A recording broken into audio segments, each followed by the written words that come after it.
According to the Theosophist C.W. Leadbeater, the astral plane, or Kama Loka, has 7 subdivisions.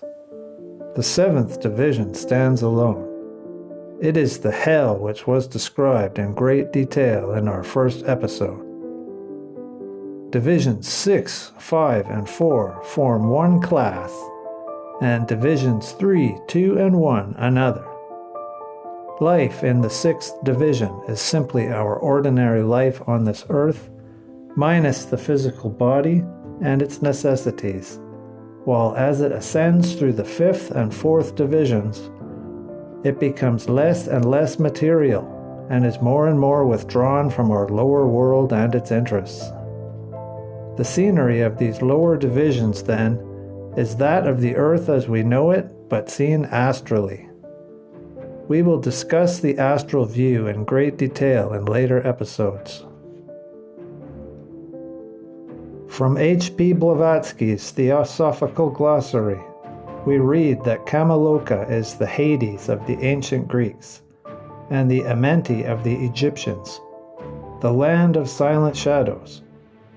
Once there, the recorder, the karmic messenger, reads out his account from the great register, and according to the sentence pronounced, the soul either ascends to the abode of the Pitris, known as Devachan, or descends to a hell, known as Kama Loka, or is reborn on earth in another human form.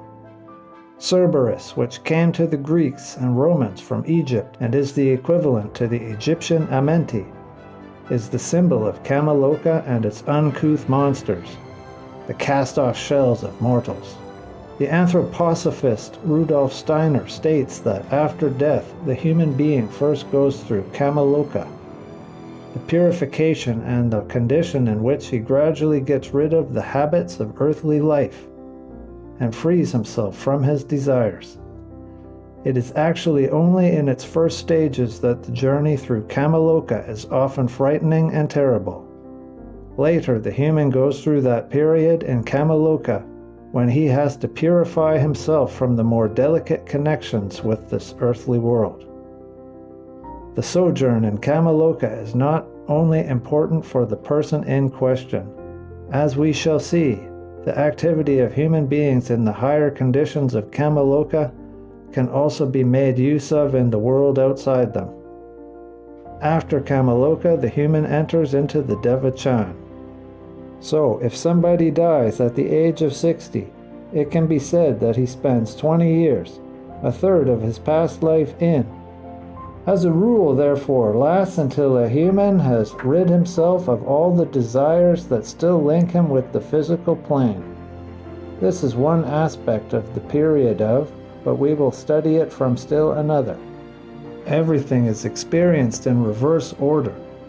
Think of a man who dies at the age of 60 and then comes to the point when, at the age of 40, he gave someone a box on the ear.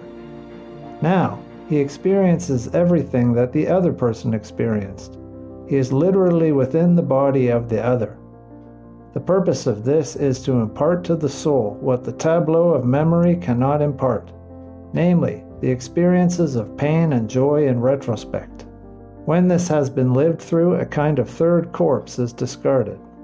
Steiner expands his description of the soul's journey after death in his work At the Gates of Spiritual Science. From Chapter 3, Life of the Soul in Kama Loka, he writes, "How does a human spend the period between death and a new birth? To call death the elder brother of sleep is not unjustified, for between sleep and death there is a certain relationship, but even so there is a great decisive difference between them. Let us consider what happens to a man from the moment when he falls asleep to the moment when he wakes up. This stretch of time appears to us as a kind of unconsciousness. Only a few memories of the dream state, sometimes confused and sometimes fairly clear, emerge from it. If we want to understand sleep properly, we must recall the separate members of the human entity. We have seen that man consists of 7 members. 4 are fully developed, the 5th only partly so.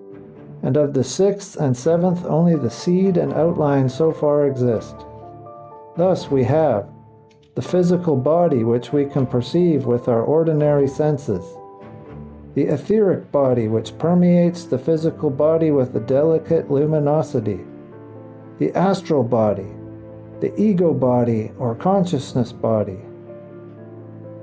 This ego body contains the spirit self or manas, partly developed, partly still in embryo, the life spirit or buddhi, and the spirit man or atma. These last two are present only as seeds. In the waking state, a man has the first four of these bodies around him in space. The etheric body extends a little beyond the physical body on all sides. The astral body extends about 2.5 times the length of the head beyond the physical body, surrounds it like a cloud, and fades away as you go from the head downwards. When a man falls asleep, the physical and etheric bodies remain on the bed, united as in the daytime. The astral body loosens its hold, and the astral body and ego body raise themselves out of the physical body. Now, since all perceptions, concepts, and so on are dependent on the astral body, which is now outside the physical body, man loses consciousness in sleep. For in this life he needs the physical brain as an instrument of consciousness. Without it, he cannot be conscious. What does the loosened astral body do during the night? A clairvoyant can see that it has a specific task. It does not, as some theosophists will tell you, merely hover above the physical body, inactive, like a passive image. It works continuously on the physical body. During the day, the physical body gets tired and used up, and the task of the astral body is to make good this weariness and exhaustion. It renovates the physical body and renews the forces which have been used up during the day. Hence comes the need for sleep, and hence also its refreshing, healing effect. The question of dreams we will deal with later. When a man dies, things are different. The etheric body then leaves him, as well as the astral body and ego. These three bodies rise away and for a time remain united. At the moment of death, the connection between the astral body and etheric body on the one hand, and with the physical body on the other, is broken, particularly in the region of the heart. A sort of light shines forth in the heart, and then the etheric body, the astral body, and the ego can be seen rising up from out of the head. The actual instant of death brings a remarkable experience. For a brief space of time, the man remembers all that has happened to him in the life just ended. His entire life appears before his soul in a moment, like a great tableau. Something like this can happen during life, in rare moments of great shock or anger. For instance, a man who is drowning or falling from a great height when death seems imminent may see his whole life before him in this way. A similar phenomenon is the peculiar tingling feeling we have when a limb goes to sleep. What happens here is that the etheric body is loosened. If a finger, for example, goes to sleep, a clairvoyant would see a second finger protruding at the side of the actual finger. This is a part of the etheric body which has got loose. Herein also lies the danger of hypnotism, for the brain then has the same experience as the finger has when it goes to sleep. The clairvoyant can see the loosened etheric body hanging like a pair of bags or sacks on either side of the head. If the hypnotism is repeated, the etheric body will develop an inclination to get loose, and this can be very dangerous. The victims become dreamy, subject to fainting fits, lose their independence, and so on. A similar loosening of the etheric body occurs when a person is faced with a sudden danger of death.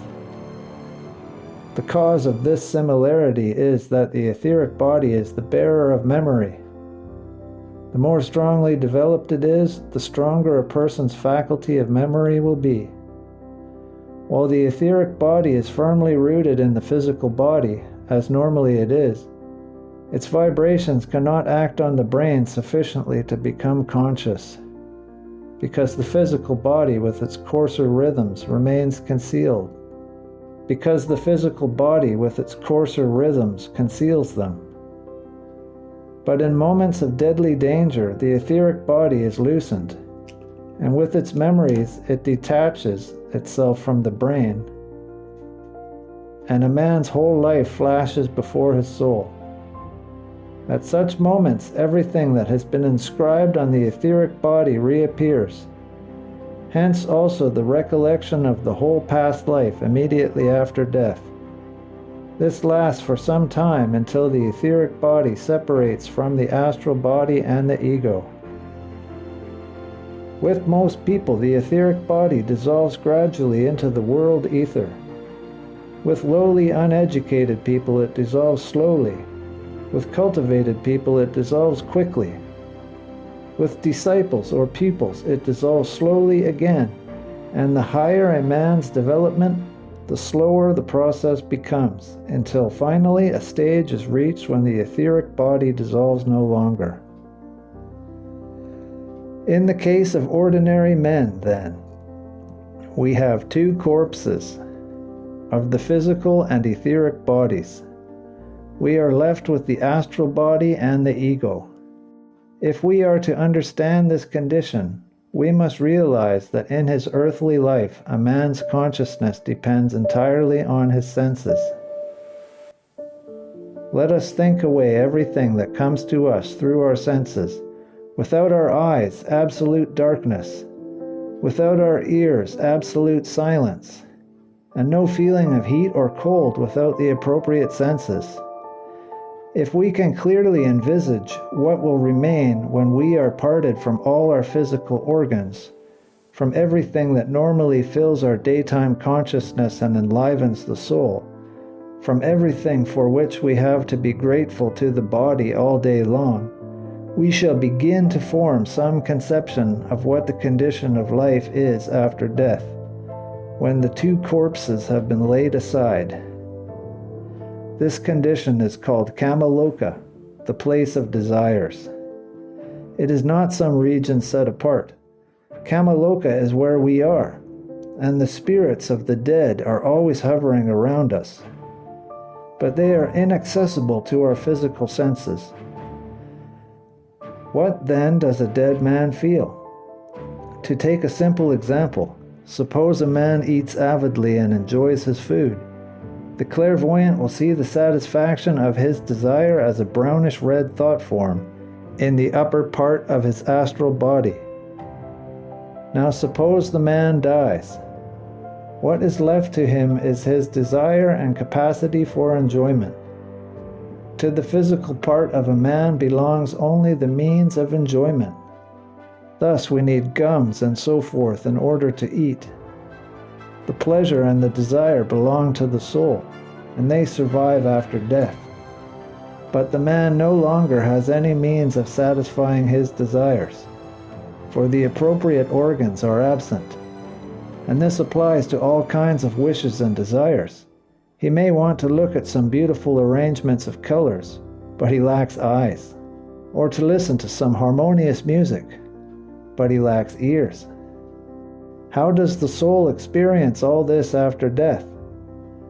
The soul is like a wanderer in the desert, suffering from a burning thirst and looking for some spring at which to quench it. And the soul has to suffer this burning thirst because it has no organ or instrument for satisfying it. It has to feel deprived of everything, so that to call this condition one of burning thirst is very appropriate. This is the essence of Kama Loka. The soul is not tortured from outside, but has to suffer the torment of the desires it still has but cannot satisfy. Why does the soul have to endure this torment? The reason is that man has to wean himself gradually from these physical wishes and desires, so that the soul may free itself from the earth, may purify and cleanse itself, When that is achieved, the Kamaloka period comes to an end and the man ascends to Devachan. How does the soul pass through its life in Kamaloka? In Kamaloka, a man lives through his whole life again, but backwards. He goes through it day by day with all its experiences, events, and actions, back from the moment of death to that of birth. What is the point of this? The point is that he has to pause at every event and learn how to wean himself from his dependence on the physical and the material. He also relives everything he enjoyed in his earthly life, but in such a way that he has to do without all this. It offers him no satisfaction, and so he gradually learns to disengage himself from physical life. And when he has lived through his life right back to the day of his birth, he can, in the words of the Bible, enter into the kingdom of heaven. As Christ says, "Unless ye become as little children, ye cannot enter the kingdom of heaven." All the gospel sayings have a deep meaning, and we come to know their depth only by gradually entering into the divine wisdom. There are some particular moments in Kama Loka which must be singled out as specially important and instructive. Among the various feelings a man can have as part of his ordinary life is the sheer joy of being alive, of living in a physical body. Hence, he feels the lack of physical body as one of his worst deprivations. We can thus understand the terrible destiny and the horrible torments which have to be endured by the unfortunates who end their lives through suicide. When death comes naturally, the three bodies separate relatively easily. Even in apoplexy or any other sudden but natural form of death, the separation of these higher members has in fact been prepared for well in advance, and so they separate easily, and the sense of loss of the physical body is only slight. But when the separation is as sudden and violent as it is with the suicide, whose whole organism is still healthy and firmly bound together, then immediately after death he feels the loss of the physical body very keenly, and this causes terrible pains. The suicide feels as though he had been plucked out of himself, and he begins a fearful search for the physical body of which he was so suddenly deprived. Nothing else bears comparison with this. You may retort that the suicide who is weary of life no longer has any interest in it. Otherwise he would not have killed himself. But that is a delusion, for it is precisely the suicide who wants too much from life, because it has ceased to satisfy his desire for pleasure, or perhaps because some change of circumstances has involved him in a loss. He takes refuge in death. But Kama Loka is not so hard for everyone. If a man has been less dependent on material pleasures, he naturally finds the loss of his body easier to endure. Even he, however, has to shake himself free from his physical life, for there is further meaning in Kama Loka. During his life, a man does not merely do things which yield pleasure. He lives also in the company of other men and other creatures. Consciously or unconsciously, intentionally or unintentionally, he causes pleasure and pain, joy and sorrow to animals and men. All such occasions he will encounter again as he lives through the Kama Loka period. He returns to the place and moment when he was the cause of pain to another being. At that time he made someone else feel pain. Now he has to suffer the same pain in his own soul. All the torment I ever caused to other beings I now have to live through in my own soul. I enter into the person or animal, and I come to know what the other being was made to suffer through me. Now I have to suffer all these pains and torments myself. There is no way of avoiding it. All this is the process of freeing oneself, not from the working of karma, but from earthly things. A vivisectionist has a particularly terrible life in Kama Loka. It is not for a theosophist to criticize what goes on in the world around him, but he can well understand how it is that modern men have come to actions of this kind. In the Middle Ages, no one would have ever dreamt of destroying life in order to understand it. and in ancient times any doctor would have looked on this as the height of madness. In the Middle Ages, a number of people were still clairvoyant. Doctors could see into a man and could discern any injury or defect in his physical body. So it was with Paracelsus, for example. But the material culture of modern times had to come, and with it a loss of clairvoyance. We see this particularly in our scientists and doctors, and vivisection as a result of it. In this way we can come to understand it, but we should never excuse or justify it. The consequences of a life which has been the cause of pain to others are bound to follow, and after death the vivisectionist has to endure exactly the same pains that he inflicted on animals. His soul is drawn into every pain he caused. It is no use saying that to inflict pain was not his intention, or that he did it for the sake of science, or that his purpose was good. The law of spiritual life is inflexible. How long does a man remain in Kama Loka? For about 1/3 of the length of his past life. If, for instance, he has lived for 75 years, his time in Kama Loka will be 25 years. And what happens then? The astral bodies of people vary widely in color and form. The astral body of a primitive kind of man is permeated with all kinds of shapes and lower desires. Its background color is a reddish-gray, with rays of the same color emanating from it. In its contours it is no difference from that of certain animals.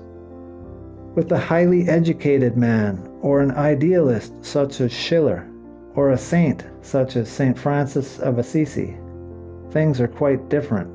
They denied themselves many things. They ennobled their desires, and so forth. The more a man uses his ego to work on himself, the more rays will you see spreading out from the bluish sphere, which is his ego center. These rays indicate the forces by means of which a man gains power over his astral body. Hence, one can say that a man has two astral bodies. One part has remained as it was with its animal impulses, the other results from his own work upon it. When a man has lived through his time in Kama Loka, he will be ready to raise the higher part of his astral body, the outcome of his own endeavors, and to leave the lower part behind. With savages and uncultivated people, a large part of the lower astral body remains behind. With more highly developed people, there is much less. When, for example, a Francis of Assisi dies, very little will be left behind. A powerful higher astral body will go with him, for he will have worked greatly on himself. The remaining part is the third human corpse, consisting of the lower impulses and desires which have not been transmuted. This corpse continues to hover about in astral space and may be a source of many dangerous influences. This, too, is a body which can manifest in spiritualistic seances. It often survives for a long time and may come to speak through a medium. People then begin to believe that it is the dead man speaking, when it is only his astral corpse. The corpse retains its lower impulses and habits in a kind of husk. It can even answer questions and give information, and can speak with just as much sense as the lower man used to display. All sorts of confusions may then arise, and a striking example of this is the pamphlet written by the spiritualist Langsdorff, in which he professes to have had communications with H.P.Blavatsky. To Langsdorff, the idea of reincarnation is like a red rag to a bull. There is nothing he would not do to refute this doctrine. He hates H.P.B. because she taught this doctrine and spread it abroad. In his pamphlet, he purports to be quoting H.P.B. as having told him not only that the doctrine of reincarnation was false, but that she was very sorry ever to have taught it. This may indeed be all correct. except that Langsdorff was not questioning and quoting the real HPB but her astral corpse. It is quite understandable that her lower astral body should answer in this way, if we remember that during her early period, in her Isis Unveiled, she really did reject and oppose the idea of reincarnation. She herself came to know better, but her error clung to her astral husk. This third corpse, the astral husk, gradually dissolves, and it is important that it should have dissolved completely before a man returns to a new incarnation. In most cases, this duly happens, but in exceptional cases, a man may reincarnate quickly, before his astral corpse has dissolved. He has difficulties to face if, when he is about to reincarnate, he finds his own astral corpse still in existence, containing everything that had remained imperfect in his former life.